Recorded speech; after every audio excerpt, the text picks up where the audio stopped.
नमस्कार दोस्तों, आप देख रहे हो इकनेस का पन्ना। मोदी सरकार जनता को थाली बजाने के लिए बोल रही है।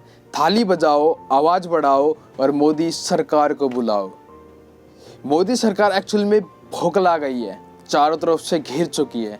मोदी सरकार को अब ये पता नहीं है कि हम क्या कर रहे हैं। दूसरी तरफ केजरीवाल ने विधानसभा में बीजेपी सरकार, आरएसएस, मोदी को इतना धोया है कि मेरा दिल तो गार्डन गार्डन हो गया है। आपका भी जरूर होगा।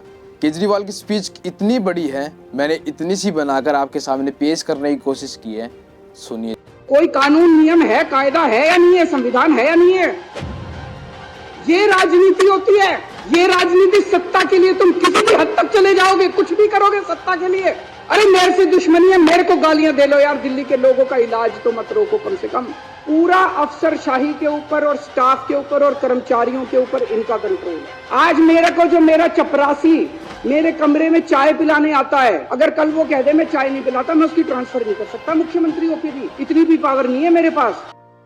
बड़े दर्द के साथ आज मेरे को कहना पड़ रहा है कि पिछले साल इन्होंने किस तरह से दिल्ली के अस्पतालों के अंदर दवाइयों को रोकने का काम। इन्होंने टेस्ट बंद करा दिए मोहल्ला क्लिनिक में। 3 महीने तक पिछले साल मोहल्ला क्लिनिक में टेस्ट नहीं हो पाए। इन्होंने पेमेंट रोक दी लेबोरेटरीज की। इतने गंदे और इतने घटिया लोग हैं ये लोग। कोई रोकता है क्या? कहते हैं राम भक्त है। भगवान राम ने कभी नहीं कहा था कि गरीबों की दवाइयां रोको, गरीबों की। पाप लगेगा तुम लोगों कि अगर दिल्ली की बाउंड्री के अंदर किसी का भी एक्सीडेंट होगा, उसका फ्री में इलाज किया जाएगा, चाहे प्राइवेट में हो चाहे सरकारी अस्पताल में हो। 23,000 लोगों का हम फ्री में इलाज करा के उनकी जिंदगी बचा चुके हैं। इन्होंने फरिश्ते स्कीम बंद करा दी इन लोगों ने। इतने घटिया किस्म के लोग हैं ये लोग। मेरा दिल रोता है जब मैं ये सारी चीजें, मैं जानता हूं किसी दिन लिखूंगा ये सब कि किस तरह से भारतीय जनता पार्टी के लोगों ने कितने घटिया स्तर के ऊपर इन लोगों ने काम। फाइनेंस डिपार्टमेंट पैसा नहीं दे रहा जल बोर्ड का। 6 महीने से पैसा नहीं मिला जल बोर्ड को। जल बोर्ड चलेगा कैसे? धमकी दी जा रही है कि फाइनेंस डिपार्टमेंट के प्रिंसिपल सेक्रेटरी को धमकी दी जा रही है, खबरदार अगर तूने पैसा दिया।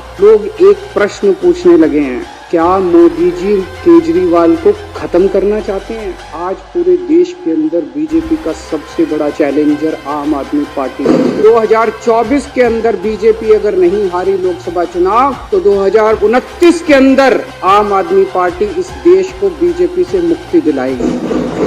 सब कुछ किया इन्होंने हमें रोकने के लिए, कोई कसर नहीं छोड़े इन्होंने हमें रोकने। तकलीफ इनको किस बात की है कि जो काम हम लोग कर रहे हैं इनके पास उसका काट नहीं। मैं आज बीजेपी को चैलेंज करता हूं, 30 साल से गुजरात के अंदर तुम्हारी सरकार है, 15 साल से मध्य प्रदेश के अंदर तुम्हारी सरकार है। एक राज्य के अंदर बिजली फ्री करके दिखा दो, तुम बिजली 24 घंटे करके दिखा दो। शिक्षा के लिए जाना जाता है दिल्ली को कि स्कूल बड़े अच्छे हो गए, और इनके स्कूलों को उठा के देख लो। गुजरात, मध्य प्रदेश, उत्तर प्रदेश के स्कूलों को उठा के देख लो, क्या हालत बना रखी। मैं चैलेंज करता हूं बीजेपी को, इतने सारे स्कूल तो छोड़ो, 10 स्कूल तुम अपने गुजरात में, मैं तो इतना घूमा गुजरात में चुनाव पर, एक स्कूल नहीं मिलता था जो इन्होंने ठीक था। 30 साल के अंदर तुमसे एक स्कूल ठीक नहीं हुआ।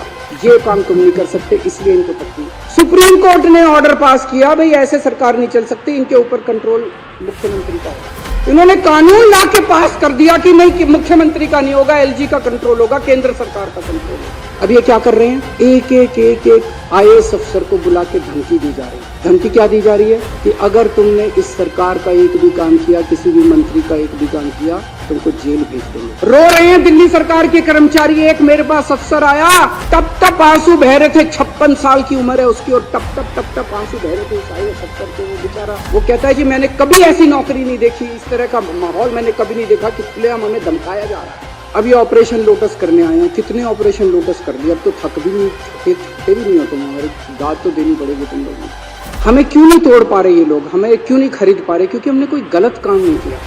आप सब लोगों को, इतने सारे लोगों को इन्होंने अप्रोच किया। मैं सलाम करता हूँ आप लोगों को कि क्या गजब के लोग हो आप लोग। टूटे नहीं, आप टूटे नहीं, आप ही मेरी ताकत हो।